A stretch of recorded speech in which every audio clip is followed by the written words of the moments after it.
Hello, ladies and gentlemen, Forrest over here, and welcome back to another reading stream.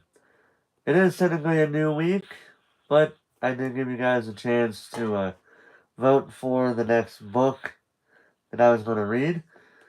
But out of all the votes, which are only literally like three or four of them, the one that got the most votes was Five Nights at Freddy's, the movie, the novel based on the movie. So I have watched the movie before, and when I found out they made a novel of the movie, I had to see what they were going to put in this book. If there was any kind of difference on there or not, I don't know. But we shall see. And as per usual, when I'm reading a novel that has a movie with going on with it, in this case, the novel came after the movie. I will be watching the movie. So after this is done, I will be doing a live reaction to the 2023 Five Nights at Freddy's movie, which is ironic because that movie it's almost 1 year since the movie came out. So hey, got something to do there, you know. But in any case, I'm gonna go ahead and get started with the book. Now, as per usual, because this is a pretty good sized book for what it's worth, there are going to be multiple parts to this novel reading. So, yeah, be prepared for that. Um, but I will also want to point out that the books right here behind me are actually stacked in a bit of a their position. As a matter of fact, this stack looks like it's about to fall at any moment. Hopefully it doesn't, because I really don't want to pick up all them damn books again. Uh, but either way, yeah, that back stack looks like it's gonna fall at any second if it wanted to. But either way, I got four stacks right here, so each stack will have a book on the top, and we'll be just determining which stack we're going off based on the book. When we get, you guys will know what I mean when we get, you guys will pretty much know what I'm talking about when we get to it. All right. So, but that's for later. This is now. So without further ado, let us begin. Let's begin the reading of the movie novelization of Five Nights at Freddy's. This book was adapted by Andrea Wagoner. Based on the video game series Five Nights at Freddy's by Scott Cawthon, screen story by Scott Cawthon and Chris Lee Hill and Taylor McIntyre, screenplay by Scott Cawthon and Seth Cuddeback and Emma Tammy, directed by Emma Tammy. This book was published by, of all things, Scholastic. So that's something there for everybody to know. But anyway, this book came out earlier this year in 2024. So without further ado, here is the official movie novel of Five Nights at Freddy's. And I know exactly where I'm going to be stopping when I get to the parts. I'll probably be doing the 5 chapters for each part. So this one will probably, with the exception of the final part, which I'll probably be reading the rest of the story because I believe it has, including the prologue and the epilogue, it has 24 chapters actually. So I'll probably do 6 actually. So either way, we'll see. We'll see what happens. Let's just get started.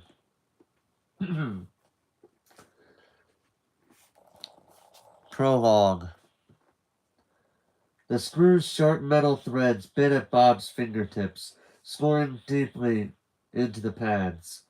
Blood smeared the screw head and dripped onto the rusty gray metal vent cover. Bob was laboring to remove from the wall. Bob had already freed 2 of the vent screws.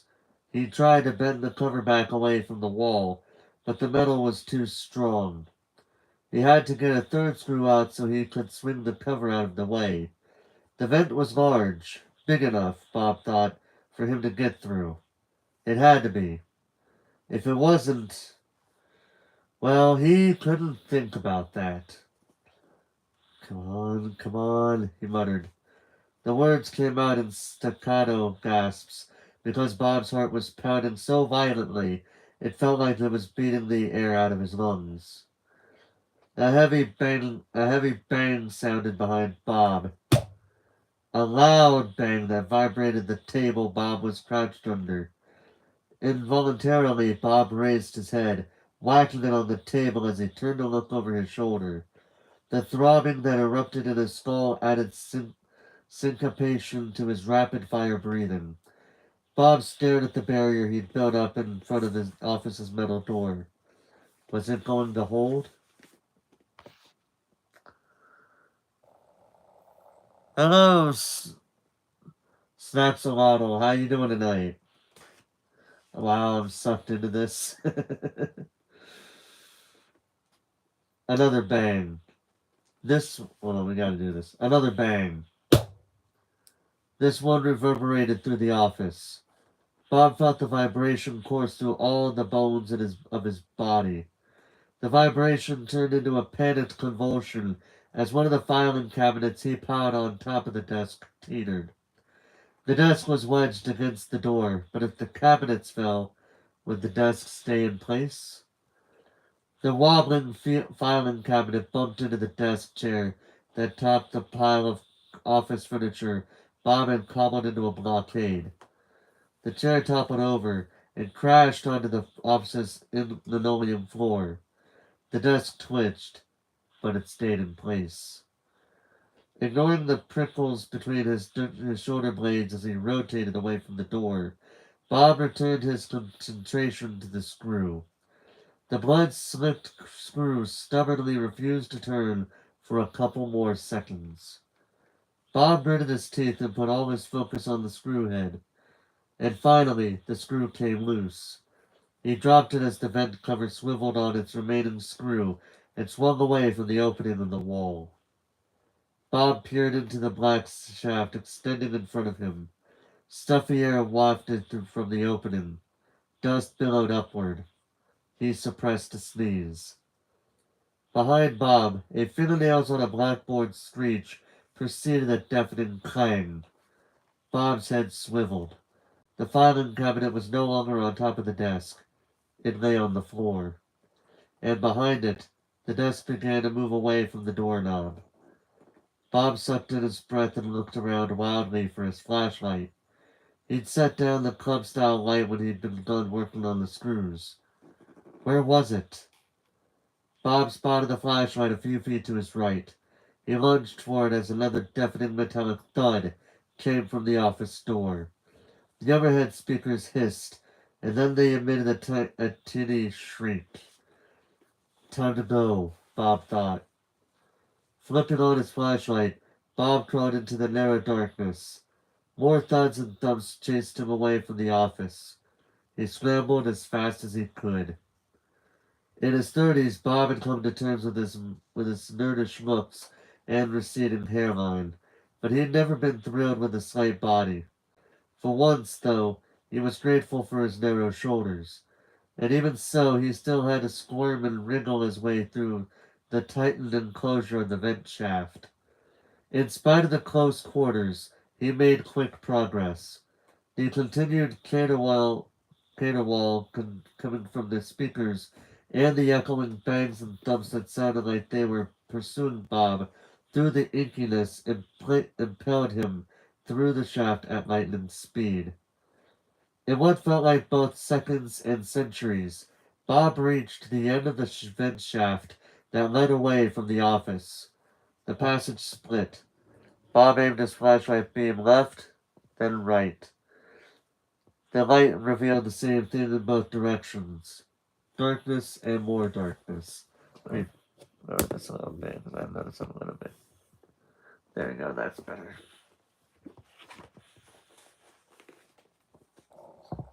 Sweat stung Bob's eyes and dripped off his nose. The stench of his perspiration was fetid in the confined space. Bob Bob set down his flashlight so he could wipe his face. Another scourging, howl came from the building's speakers. Bob snatched up his flashlight. Without thinking any more, he headed down the left passageway. Losing himself again in frantic crawling that defied his ability to quantify seconds or minutes, Bob clambered forward until he found himself looking at a vent cover like the one that he'd removed in the office. Bob groaned. Was he trapped? If this vent cover was screwed on as securely as the one in the office, the cacophony coming from the speakers crescendoed. The vent shaft shook as the entire building quaked. Bob hefted his flashlight and used the end of it to pound on the vent cover. To his shock and relief, the vent cover came loose. It flipped away. Hold on a second, I gotta mute.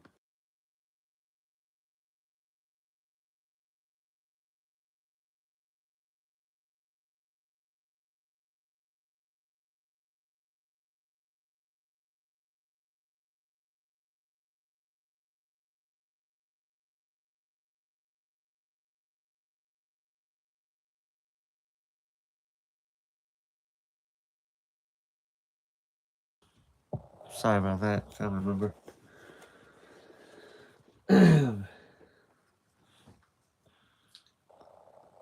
Now I'm gonna restart that paragraph since that was interrupted. Bob hefted his flashlight and used the end of it to pound on the vent cover. To his shock and relief, the vent cover came loose. It flipped away from the shaft and slapped the wall with a crash that made Bob cringe. Even above the din that filled the building, the sound carried, which meant it easily gave away Bob's location. Bob quickly pulled himself out of the vent shaft, every nerve ending in his body on alert. Bob stood and whirled in a circle, shining his light around him. When the flashlight beam revealed stacks of boxes, restaurant supplies, and a closed frosted glass door, Bob let out a pent-up breath. He was in one of the pizzeria's storage rooms, and he was alone, for the moment. Bob took a step toward the door. Reaching for the knob, he hesitated. What was on the other side of the door? Although Bob could see no looming shadows beyond the murky glass, his heart rate ratcheted up a couple more notches. His chest felt contracted, like metal bands were constricting around him. Bob really, really did not want to open the door that stood between his current, temporary, safety and what was roaming loose beyond the door. But he couldn't stay here forever. Locking himself in the office hadn't worked. Hiding in here wouldn't either.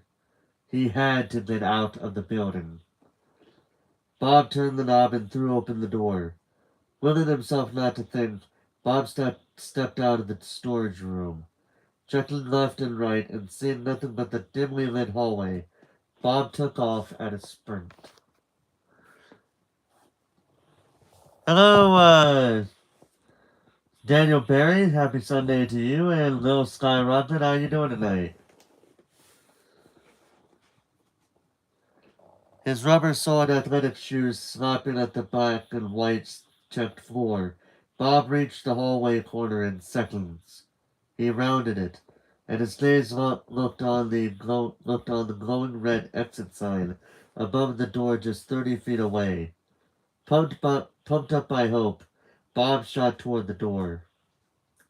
Bob hit the door's metal crash bar at top speed, fully expecting to catapult through the door into the sweet freedom of the night outside. Bob was shocked when his body bounced backward off the bar. He windmilled his arms and kept his balance barely. For a few seconds he hung on to his rope too. He threw himself at the door. Even though Bob knew he had no bulk, he wasn't a small guy. At 5'11", he had a little heft. Surely he could bash the door open. But no, the door remained closed, and it was nailed shut. Bob tried again, and again. Finally, panting heavily, he leaned against the door. And that's when he heard it.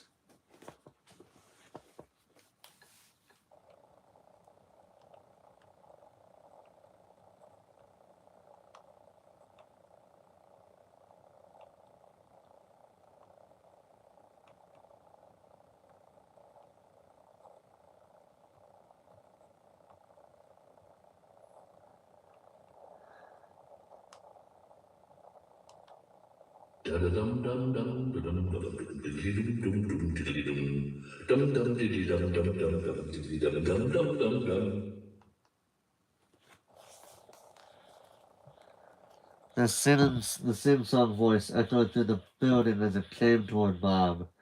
Its playful tone was like a spider crawling up Bob's spine. Goosebumps erupted on his bare arms. Bob turned and looked down the long hallway behind him. As soon as he did, the corridor's lights went out. What little illumination there had been turned to utter blackness.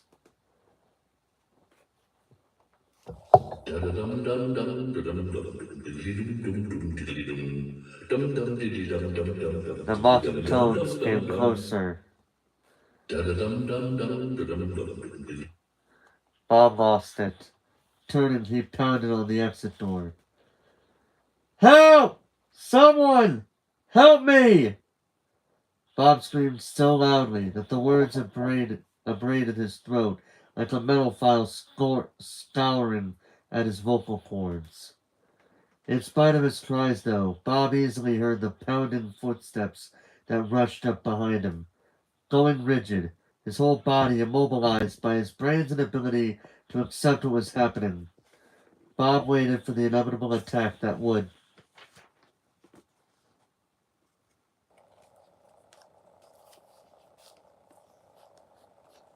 Clinging to a tenuous thread of awareness, Bob's brain attempted to process all the stimuli that were bombarding his senses. His eyes registered fluorescent lights, at once scathingly bright and then terrifyingly dark. His feet relayed burning pressure, vice-like clamping across the arches. His spine communicated, jarring and bumping, cracking into a seamlessly endless rock-hard expanse. His forehead felt warm with a thick moisture. It ran into his ears. Bob blinked as his brain worked to make sense of all these bodily reports. He attempted to move. As soon as Bob tried to get his body to follow his command, his brain reached a conclusion about his situation. Bob lifted his head and looked down at the length of his prone body. He was being dragged down the hallway by his feet. Looking into the on and off shadows, Bob couldn't see what had hold of him, but he didn't need to see it. He knew what it was. Corkscrewing his spine in an attempt to get away, Bob's head slammed against the floor beneath him. He felt his hip knock against something sharp and realized he was being dragged around a corner. Stiffening, his stomach flip-flopped with the realization of where he was. The gray scale of intermittent light was abruptly replaced by a swirling kaleidoscope of color. Red and yellow and purple and blue floodlights streamed swaths of radiance across Bob's field of vision. As his fingers flexed in his attempt to grab at something, anything, to stop his progress toward wherever he was being dragged, Bob recognized the detritus of long-forgotten fun. His hand grazed over a party hat. His thigh rubbed up against a table leg. Bob was tugged hard and his body twisted. As it did, Bob's gaze landed on a wall covered with children's drawings. The yellowed curling paper covered in crayon rendered stick figures ruffled in an air current as Bob was heaved past the wall. Bob had looked at that wall long and hard just a few hours earlier, well before he had realized the danger that he was in. The wall had given him the creeps, serious creeps. One drawing in particular, one that was noticeably larger than the others, had captured his attention. This drawing hung as if it was the essential masterpiece of an exhibit, depicted a large yellow rabbit standing hand in hand with 5 happy children. In spite of the gaiety suggested by the cheerful scene, the image had troubled Bob. As Bob caught a glimpse of the rabbit drawing now, he felt bile rise in the back of his throat. He tried to scissor his legs to free himself from his captor. The motion did nothing but amp up the pressure around his feet. Bob was yanked hard. His head smacked against the wall as he went around yet another corner. For a few seconds, he thought he heard the undulating, distant sound of laughing children. You know the sound, right?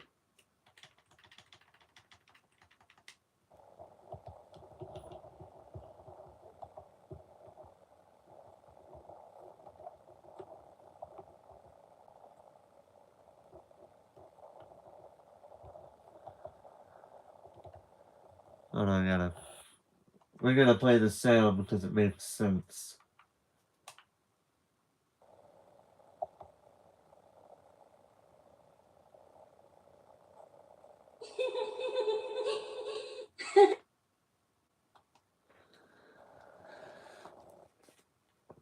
Actually.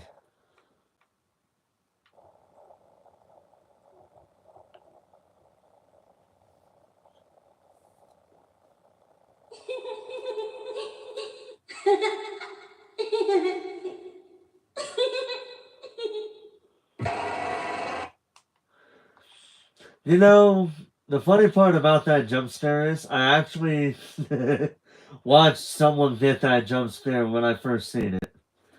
Anyway. Then the hint of cognizance that had surfaced to make him aware of his surroundings once again sank beneath a layer of cobwebbed dullness. Bob, coward that he thought he was, welcomed the muffled understanding, unwilling to face the truth of what was happening, and what was about to happen. He slipped into a dreamlike state that eased the hard edges of his predicament. He let himself float in and out of reality until, suddenly, his body was whipped from the floor and thrown.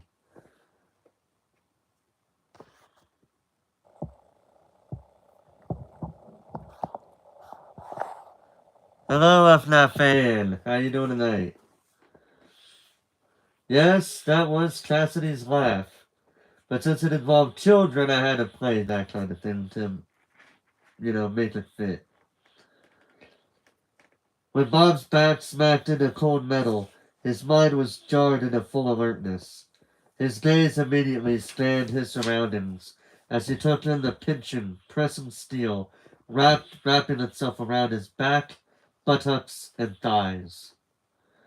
Bob cried out and attempted to leap from the metal chair he knew he was in.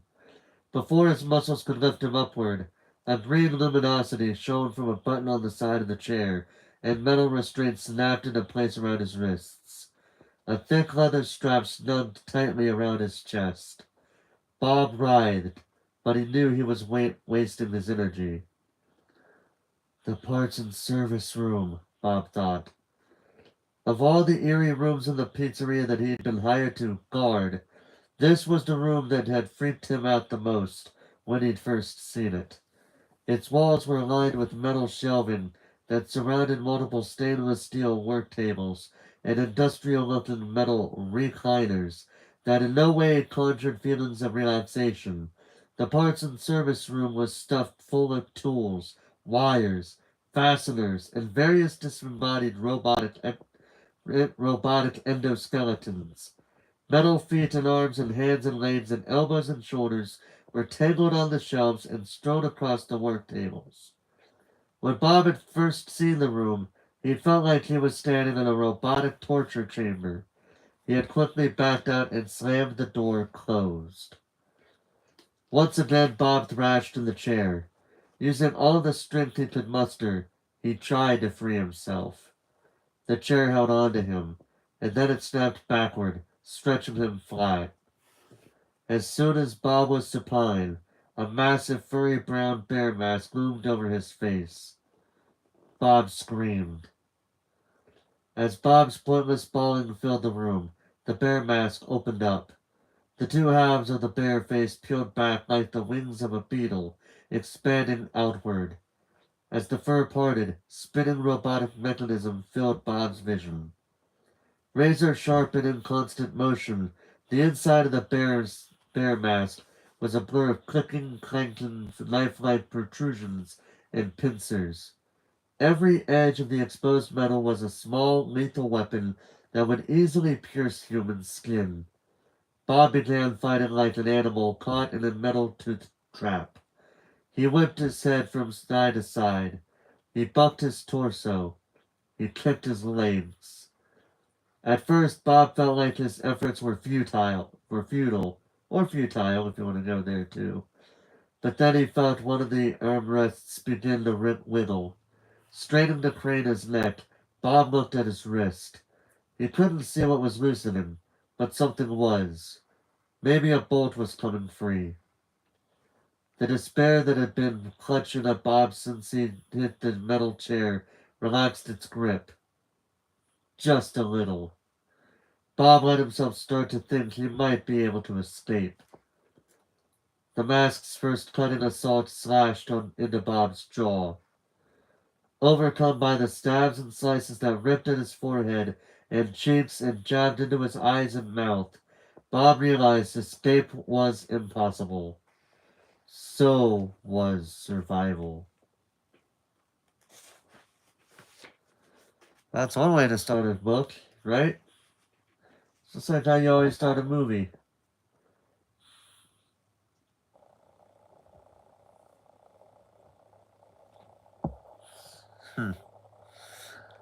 Oh yeah, by the way, I should want to point out here, usually I do a book, like a rating for a book, after I read it. I don't think I need to here. Literally, they rated the book for me. So technically speaking, this book is technically rated PG-13. If we were going to go with the MPAA rating on the book. So yeah, there's that. Alright. We had the backstory of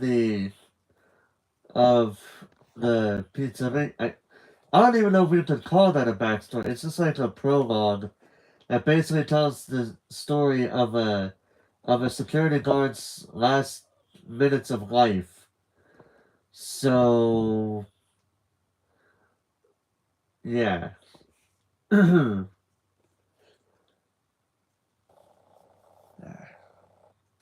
Chapter 1. Mike squinted in annoyance as the sun's insistent rays speared through the glass of the vaulted ceiling in the mall's food court and jabbed him in the eye.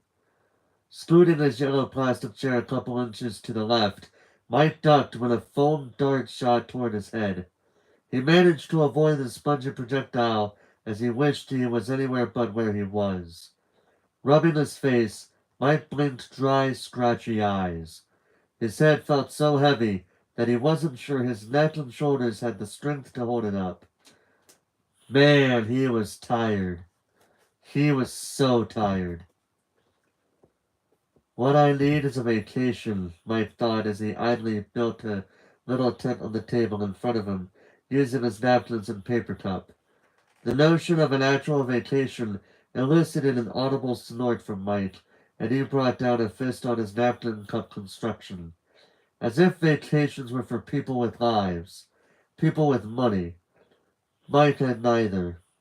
If not a vacation, Mike would have settled for a little peace and quiet, but he wasn't going to get that either. Certainly not here. Mall security guards were only given 20 minutes for their lunch break, so Mike and his coworkers had only two choices for where they spent their compressed rest time. They could either hold up in the guard's daily break room, which stank of pickles and bleach, not a good combination, or they could come to the food court. Usually the food court was preferable, but today, Mike wasn't so sure it had been the best choice. A kid was having a birthday party, and screaming munchkins were running around. Some moron had given the birthday boy foam dart guns as a gift, and the food court had turned into a chaotic battle zone of inept and giggling assaults. In and around the pint-sized revelers, mall shoppers plowed through a variety of fast food. The aromas that surrounded Mike were another battle, an international one. Italian sauces warred with Mexican salsas, which sparred with the smells of fried egg rolls and sizzling burgers. Mike's nostrils were inundated with a jangling mix of curry and ginger and oregano and cayenne and dill. Mike balled up the paper wrapper from the refried bean burrito he'd just eaten without tasting. Now that it was in his stomach, he belatedly realized the hot sauce in the burrito had been a little too hot. An inferno began to burn in his solar plexus.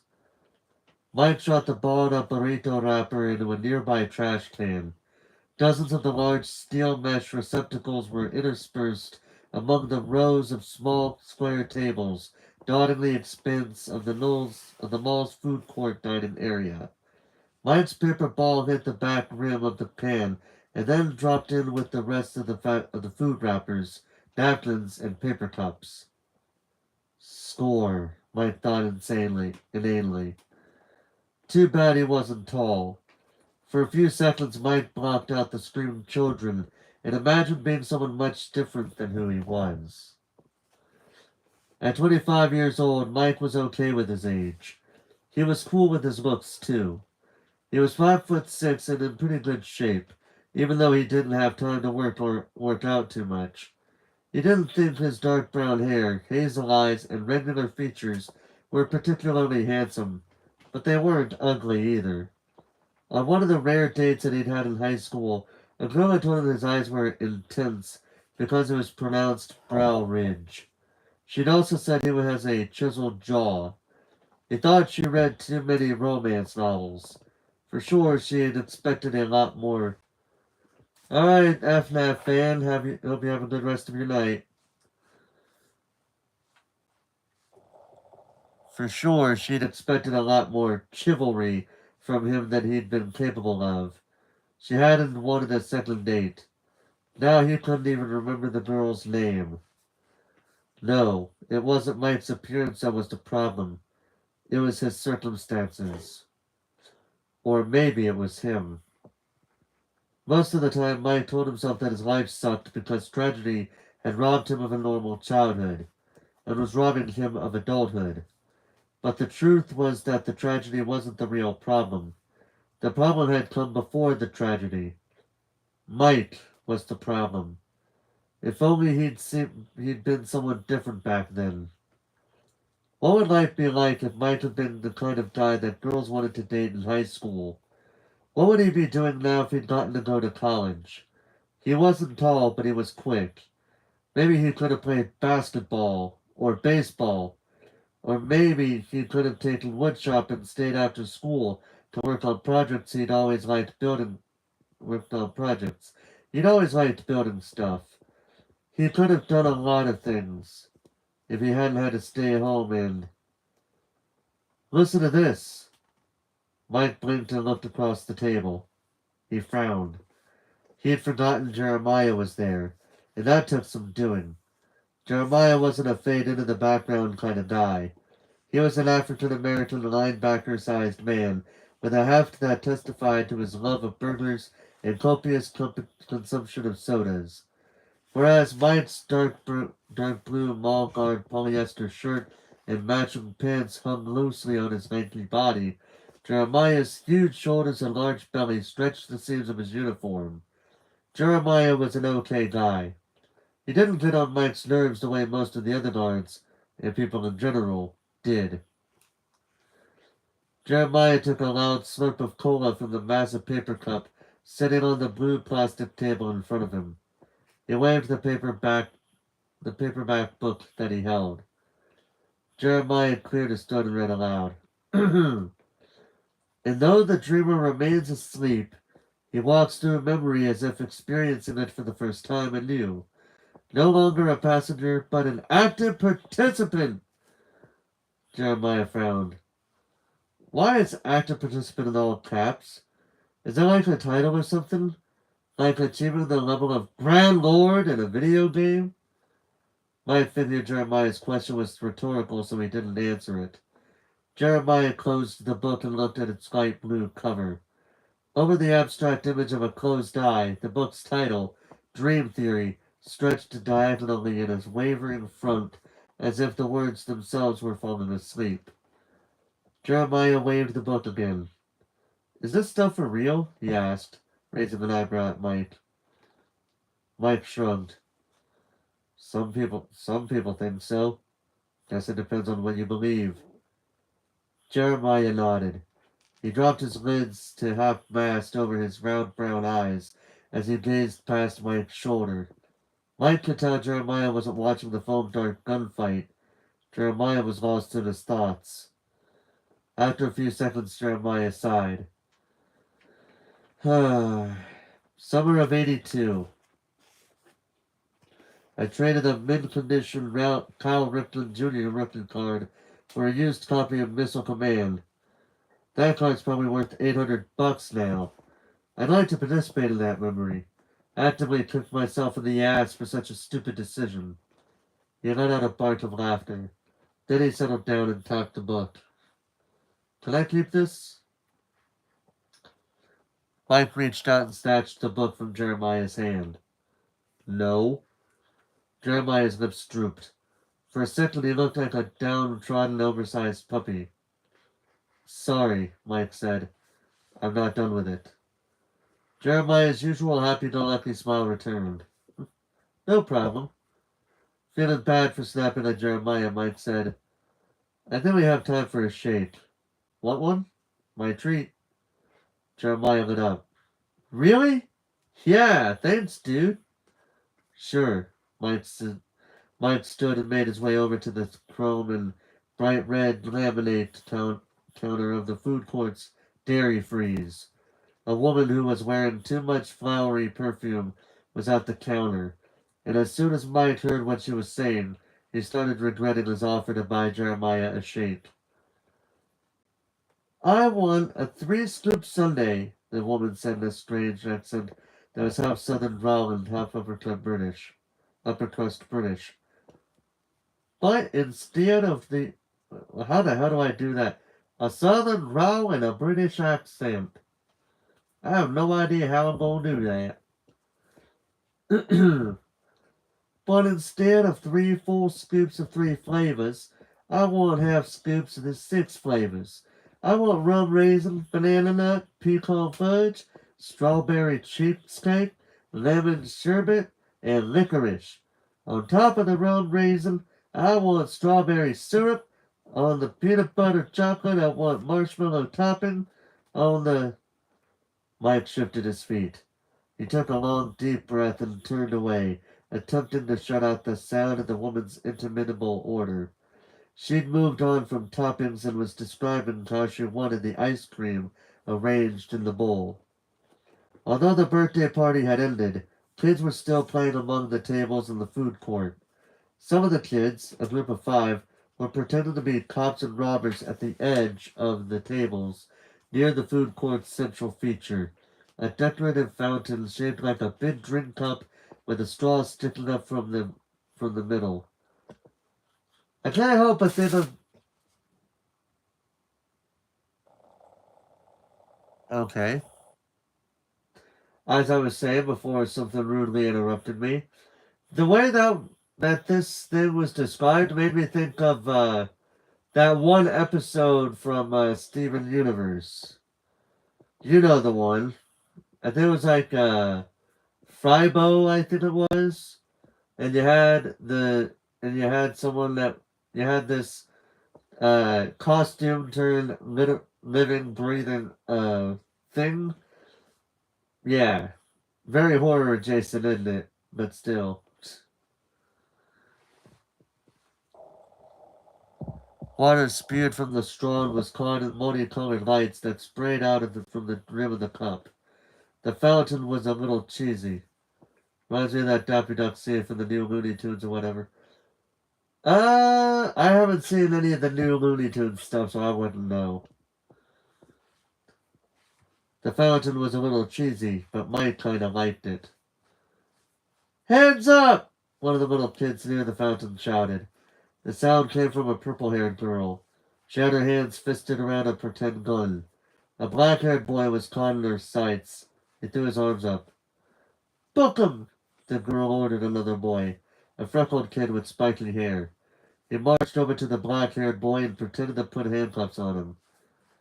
Mike smiled. The things got from watching TV. The freckled kid started leading the handcuffed kid away, taking him to... Mike's smile abruptly disappeared. Just beyond the pretend cop and the pretend criminal, a small boy, maybe 6 years old, was pressed up against a half wall at the edge of the food court.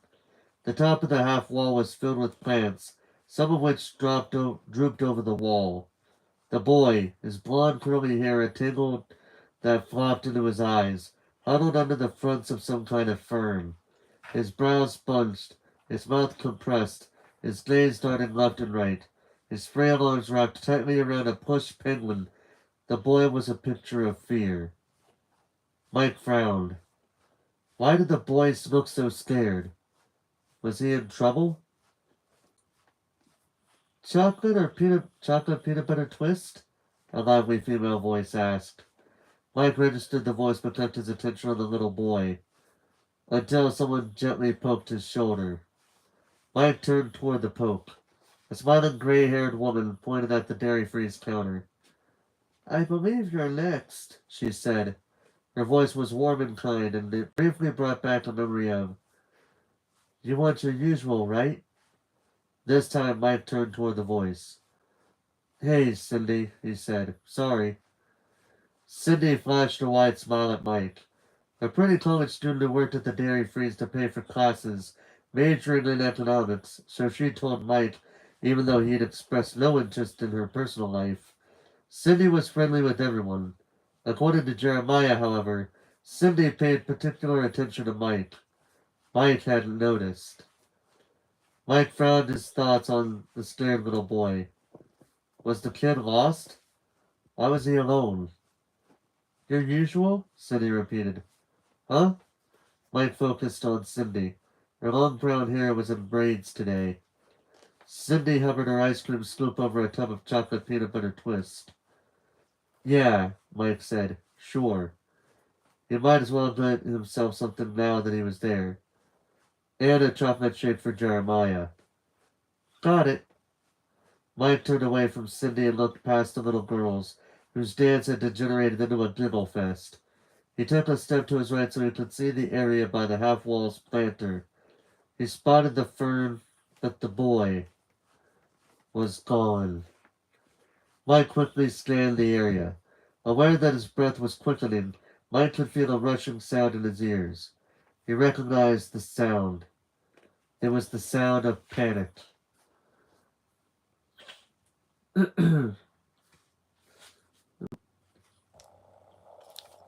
So when are you going to bring Abby by? Cindy asked. Mike heard Cindy, but he didn't acknowledge her. He was still desperately trying to spy the little boy. We've got a new flavor, Cindy continued. Rainbow explosion? I bet you'll go bonkers for it. Mike stepped away from the dairy freeze counter, dodging a couple of roughhousing preteen boys. Mike strode past around a row of tables. Mike? Cindy's call-out chased Mike as he broke into a half-trot, heading toward where he'd last seen the boy. Mike's gaze was a laser probe of fixation. It ignored everything Mike saw except for... There! Mike spotted the boy. He was about 40 feet away. No longer by the half-wall planter, the boy was heading toward the fountain. The boy mostly had his back to Mike now, but Mike recognized the floppy blonde curls, and he saw a penguin flipper sticking out from under the boy's bony elbow. The boy was stumbling awkwardly through the food court, heading toward the mall's main concourse, and he was no longer alone. As Mike jumped closer to the boy, he saw that a tall, dirty blonde man had his hand clamped around one of the boy's wrists. The man was pulling the boy along, wrenching him into a pace that was obviously too fast for such a little kid. "Hey!" Mike yelled. Mike broke into a run. Shoving through a young couple holding hands, Mike kicked chairs aside and pushed past anyone who got in his way. Only peripherally aware of heads turned toward him and a few annoyed grunts and angry protests, Mike sprinted through the food court. Because the man was hindered by the awkwardly floundering little boy, Mike quickly closed the gap between him and the man. "Hey you!" Mike shouted. "Stop!" Like most of the people around Mike, the man started to turn toward Mike.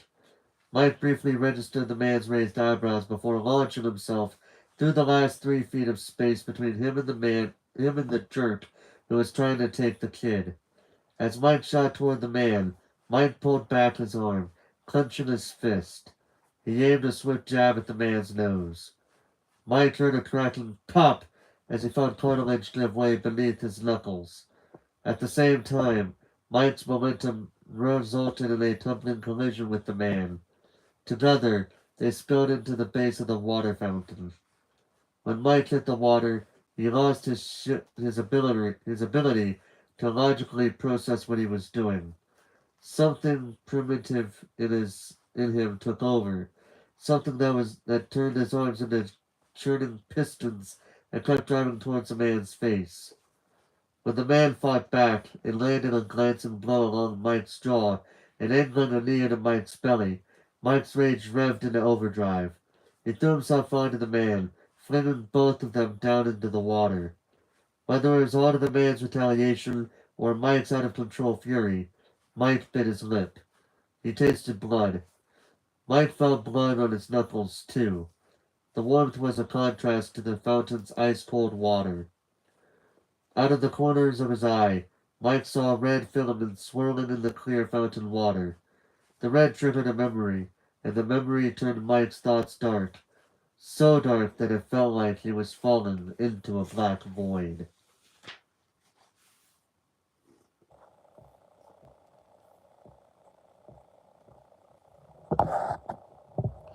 Let's see. Oh, the bubble bath scene. Which one are we talking about here? Uh, because I'm not entirely sure. Are we talking about? I could make a. I think I have a. Oh, you're talking about that one bit from that one scene in Pickles when he orders, and he has that order done the way that he does, and after he's done, Squidward gives him this look, and he's like, "We serve food here, sir." Ah, that's funny.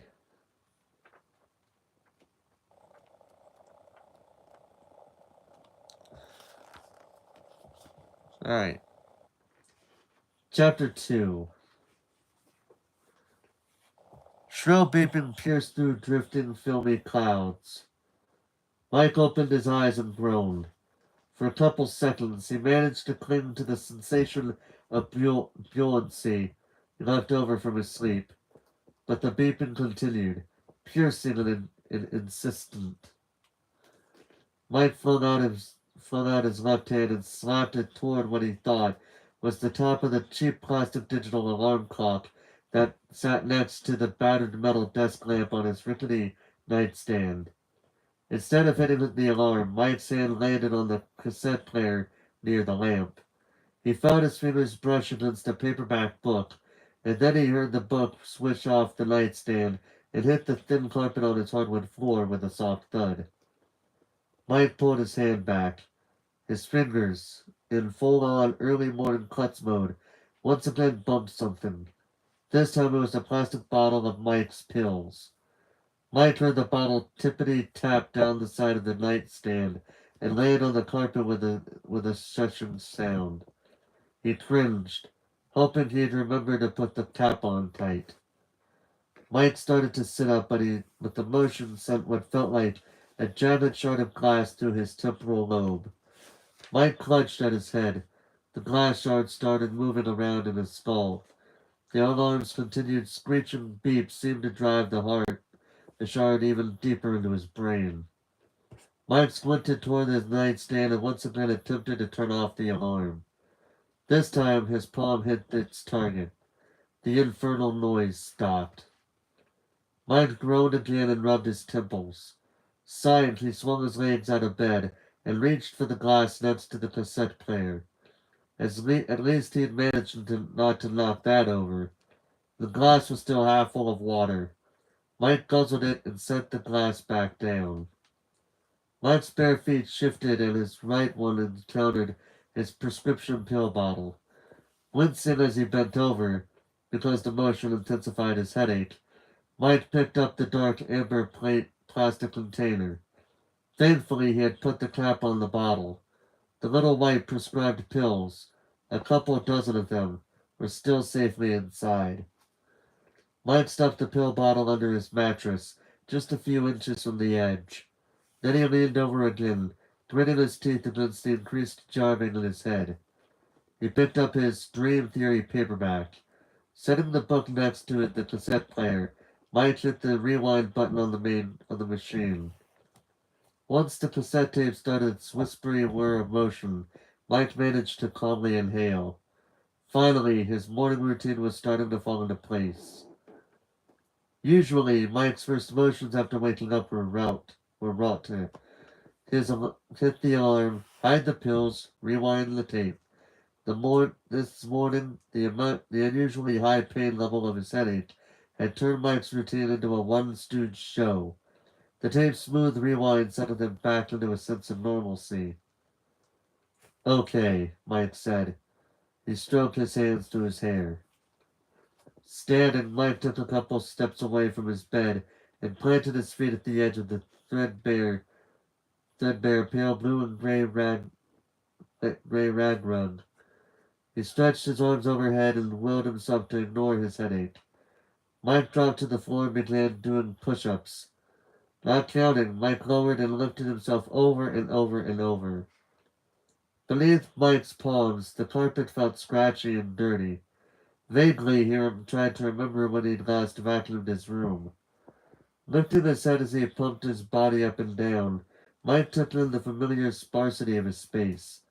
The nearly empty room, it held only his narrow bed and small nightstand, was nothing but a bare cell, a cell that kept Mike separate from the world.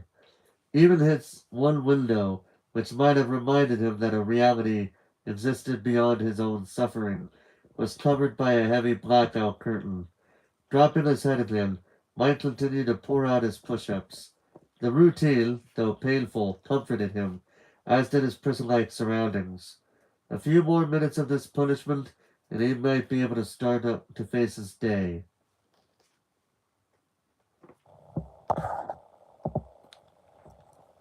Abby bent over her drawing pad and concentrated on getting the image just right. Tucking her tongue between her teeth, she dragged her pencil across the page in a long curved line. Pulling back, she frowned. Did that look all right? Not sure. Abby lifted her gaze. She looked out through the opening in the hidey tent that surrounded her. Constructed from blankets held into place by her white painted nightstand, her matching small desk, and one edge of her squat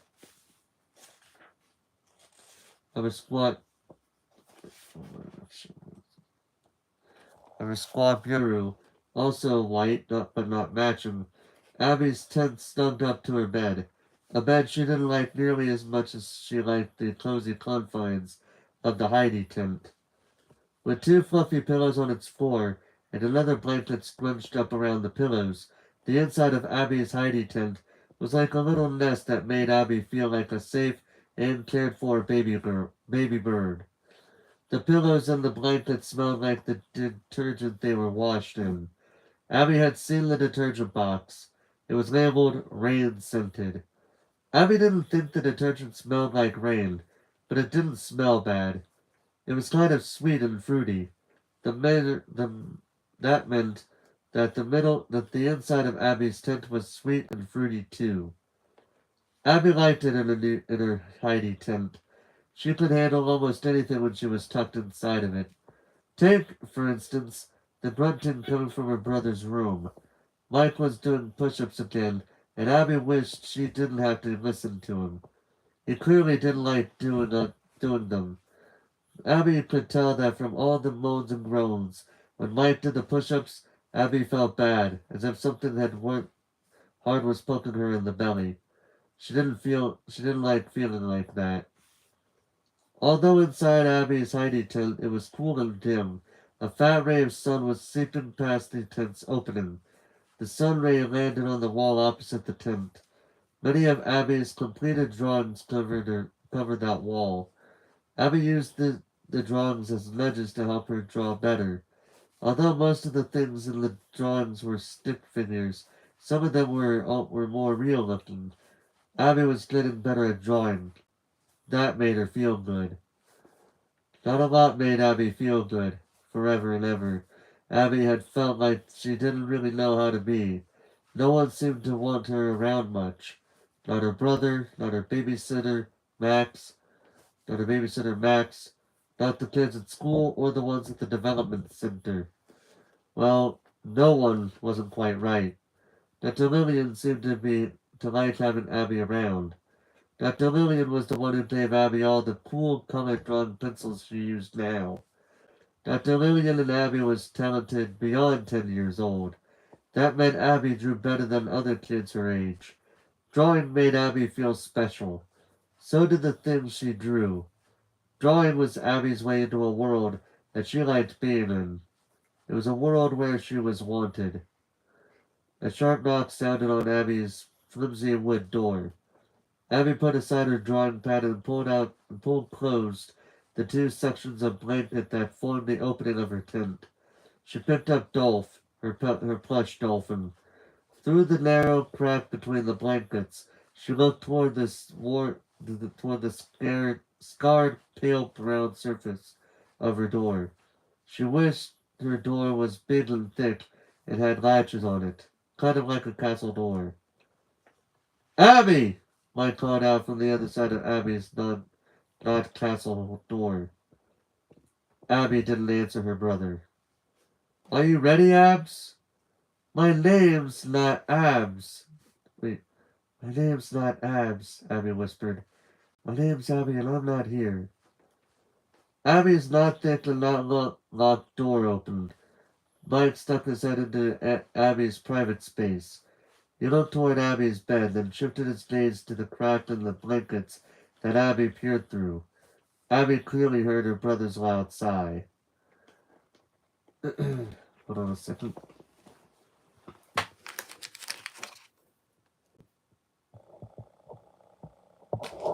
There we go.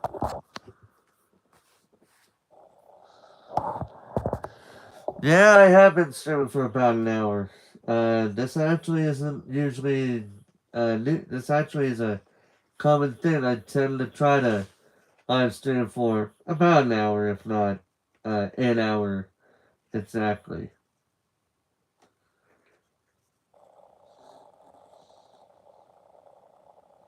Abby stared at Mike's feet as they headed toward her Heidi tent. Her brother wore a pair of black dress socks. They were faded and stretched out so they kind of crumpled around his ankles, and both socks were full of holes. His left big toe, his left big toe stuck out through the largest of the ragged openings. The sock-covered feet stopped really close to the front.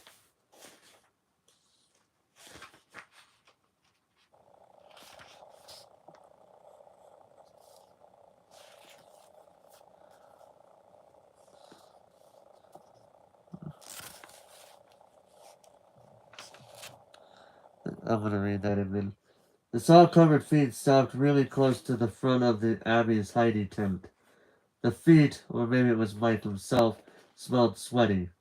Abby wrinkled her nose and put her face into Dolph's soft fur. Dolph wasn't as clean as the blankets in Abby's Heidi tent, so he didn't smell sweet and fruity. But he didn't smell bad. He smelled kind of like Abby, and Abby smelled like lemons because her shampoo smelled like lemons. Abby, Mike said, I know you're awake. Abby squeezed her eyes shut. She heard whispering movement, and she felt the blanket flaps of her hidey tent separate. Mike let out another long sigh. Abby! As Abby kept her eyes closed, Dole pressed against her face. She didn't move. A scrape. A fluttering sound. Abby felt air whisk over her bare arms. She opened her eyes. Mike was shaking one of the chairs that held part of her hidey tent in place. Okay, okay, okay, Abby yelled. Mike's head poked through the hidey tent's flaps. His hair stuck up all weird. She thought it looked stupid that way, but he might have done it on purpose. Some of the boys in school had their hair like that. Abby thought about her own hair. It probably looked stupid at the moment, too. Her hair always went all over the place when she slept, and it was thick and fine like her brother's, so it tangled easily.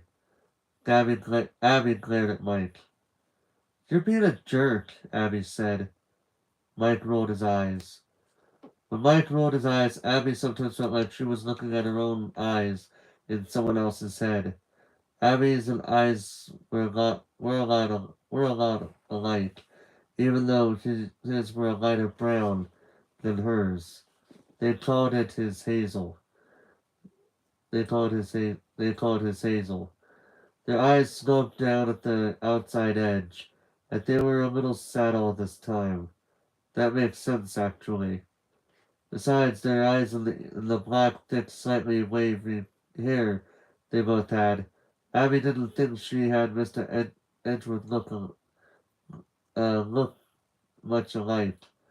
Mike's face was kind of hard, but like his skin was stretched over metal or wood.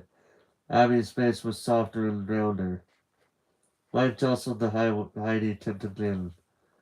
Come on, Abby, I have somewhere to be, you know that. Abby mimicked Mike's sigh. It's not my fault you lost your job at the mall. Abby sighed a second time. She knew that getting ice cream from the dairy freeze was not something that was going to happen much anymore, if ever. Mike had gotten a discount from the food court when he'd worked there. No more discount, no more ice cream. You're right about that, Mike said. Abby knew he was talking about the job, not the ice cream she was thinking of. But if I'm late, that will be your fault. Mike lightly kicked the side of the blanket tent. 5 minutes. I want you dressed. Abby stuck her tongue out at Mike. He copied her. She thought their tongues might have looked a little alike, but his was bigger. Mike turned to leave the room. Abby looked at Dolph and raised an eyebrow at him. The dolphin seemed to go along with her idea, so she threw him through the opening of the bakery tent. Dolph, Dolph anchored through the air and plowed his blunt nose into the middle of Mike's back. As Dolph dropped to the yellow and green bearded rug that covered Abby's wood floor, Mike turned around.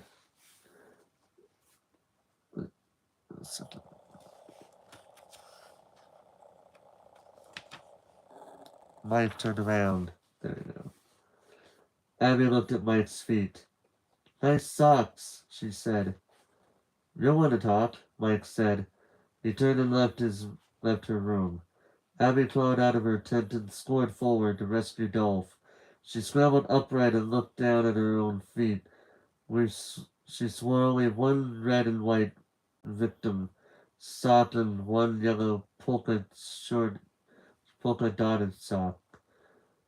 After reviewing, after shrugging and hugging Dolph's case, he didn't seem to care about her misdeeds, his mismatched socks.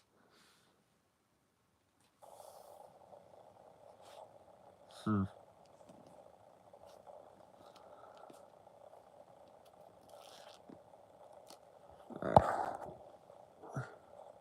Hey, no problem, Nathan. Hope you have a good rest of your night. And hello, Elena. How you doing tonight? You're welcome. Mike glanced up at the gray clouds that hung so low it felt like they were pressing him down into the cracked concrete walkway that led up to the sad, rectangular brick building he didn't want to go into. The building whose simple, downtrodden architecture shouted, underfunded government office, looked like it could barely hold its own under the overbearing stratus clouds. Mike hated stratus clouds. They were always iron-like and sky and depressing, and they were spineless. All show and no substance. Stratus clouds make the sky dark and threatening, but they actually had very little precipitation. Mike learned that in science class, and for some reason, he remembered it. Maybe that was because he felt like a stratus cloud himself. Mike hesitated at the base of the shadow steps similar into the building in front of him. How many times has he been here to miss? Yeah, that's right. Okay. Alright. Hmm.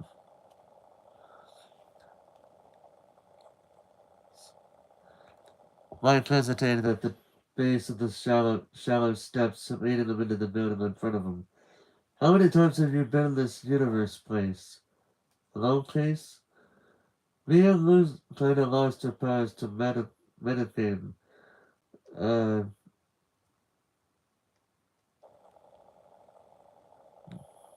hmm,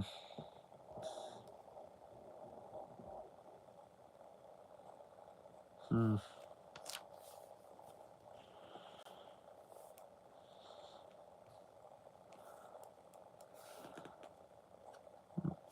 okay. Mike, yeah, I'll just read this one part again just to make it work. Mike kicked loose a piece of crumbling concrete from one of the steps. He found the crunching sound satisfying. Squaring his shoulders, Mike slogged up the steps and went into the building. The interior of the building that housed the city's social services offices was even uglier than the exterior. With dirty cream walls and industrial-grade faded brown carpet, the lobby and main hall weren't much more attractive than a sewer. Not that Mike had ever been in the sewer. This place was close enough. Shuffling forward, Mike plucked a number from a stared black number dispenser near the counter at the far side of the lobby. He looked at the little piece of paper in his hand. Number 27. He looked up at the dimly lit number display on the wall. The number 11 flickered out amicably under the fluorescent lights that cast a high glare over something. Gee, Mike muttered. Mike dragged his feet across the lobby carpet as he headed toward a life of molded pride, chairs, akin the theft of the lobby.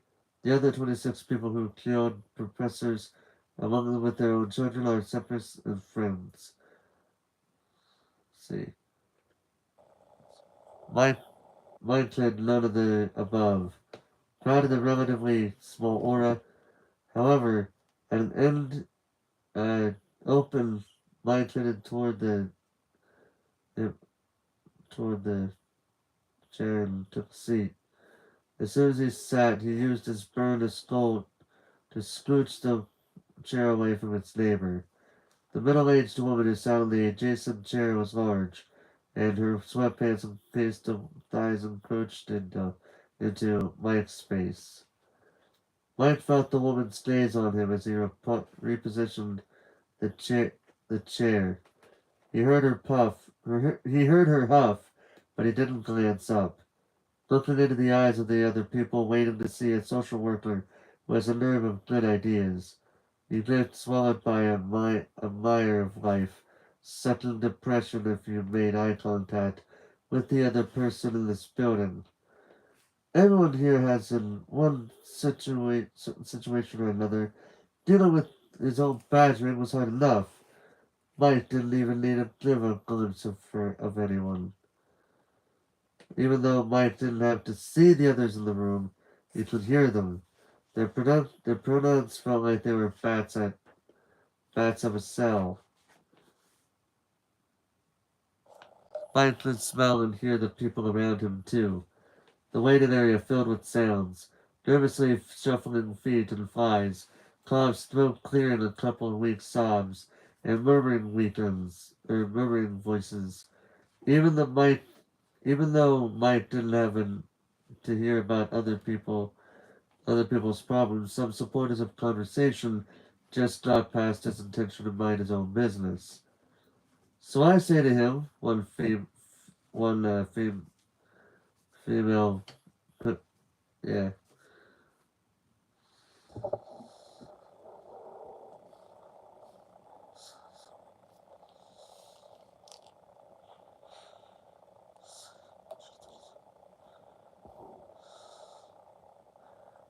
um, let's see here.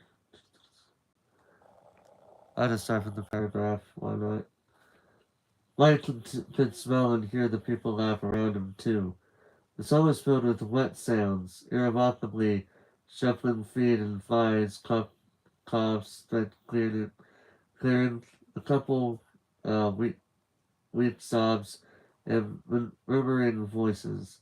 Even though Mike didn't want to hear about the other people's positions, some snippets of conversation got past his intention to mind his own business. So I say to him, one whining female voice replied, I say, you can't just do that to another person. Where are we supposed to go when you're getting thrown out? A deep male voice on the other side of the room boomed loudly enough to be heard outside the building. Man, you couldn't put food on the table with that peanuts they try to pay. Mike mentally plugged his ears and stared at his face. Turning out his surroundings, Mike disappeared into a favorite character, or into his favorite game. What would I be doing if I saw Mike? Mike liked to play one of all sorts of legitimacy scenarios, which should be indulged in this game. Sometimes he was a reporter or a travel photographer. Sometimes he was a statist or a decorator. 6.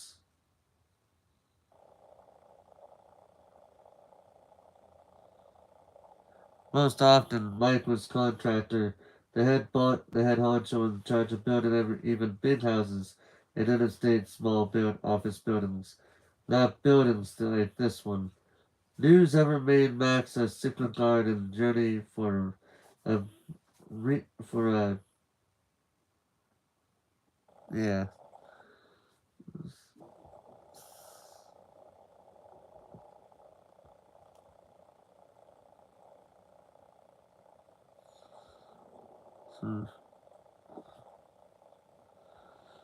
So, I'll read that paragraph again because I know where I got my bookmark right now. Read that paragraph where it's under. Mike liked to play all sorts of imaginary scenarios when he indulged in this game. Sometimes he was a reporter on a travel photographer. Sometimes he was a scientist or a doctor or a judge. Most often, Mike was a contractor, the head honcho in charge of building his big houses or interested in the office buildings, fan buildings. Uh, yeah, uh, yeah, I can't really see that. See here, I'll just read from that sentence. Someone may have way scarier. Sometimes he was a scariest or a doctor or a judge. Mike was a contractor, and the head honchos has to clear charge that head honcho in charge of building gang horses or interest in office buildings, not buildings, like this one. We never really knew what Mike was gunning for with the trees, with the, uh, well, never ever was Mike a security guard over a janitor or a mad clerk or an unemployed loser looking for whatever he could find. Mike knew that playing this kind of make-believe game was something he should have outgrown years ago. But letting himself imagine a life different than the one he lived was what allowed him to get in the morning and put one foot in front of the other. When Mike dropped into being pretend Mike instead of real Mike, he could work with a clean slate. He could stow the baggage, all the disappointment, all the guilt. And if he couldn't put that away from time to time, the weight of it probably have been driven probably would have driven him up the wall by now. Or killed him. Mike wasn't sure which one would have been worse. Number 77? Mike looked up. Already? A 40-something woman with the tight perm and eyes. She looked like they'd seen little more than an hour or two of sleep per night for years after you looked around the room. Mike lifted a band-aid and got her attention. The woman tugged on the hem of her wrinkled orange blouse. The blouse clashed, Mike thought, with the woman's rust-colored skirt. The skirt was crooked on the woman's skimpy hips. The The skirt was about 2 inches above the woman's right knee, and it is an inch above the left. Number 27? The woman called out to Mike. Mike nodded. Follow me, the woman said. Mike nodded.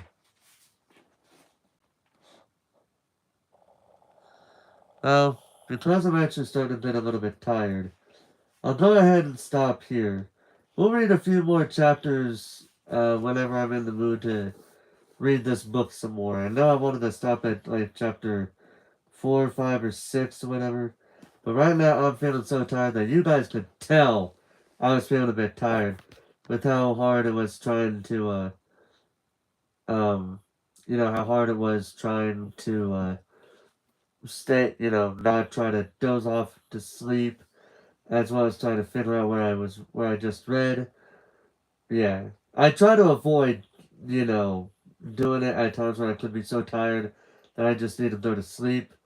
But there are times where it just happens, even if I don't really see it coming, and, I just gotta try to work through it. So, with that said, I'll probably read, I don't know when I'm gonna read some more of the Five Nights at Freddy's, but I will be reading some of this book a bit more than I probably usually do, but we'll see what happens. Either way, I know this is a bit short, but thank you guys so much for watching the very first episode of the Five Nights at Freddy's reading streams. We do got a few parts to go. So we're going to be at this for a little bit. So with that being said, thank you guys so much for watching. Hope you guys enjoyed, and until next time, ladies and gentlemen, this is Forrest Walpole signing off.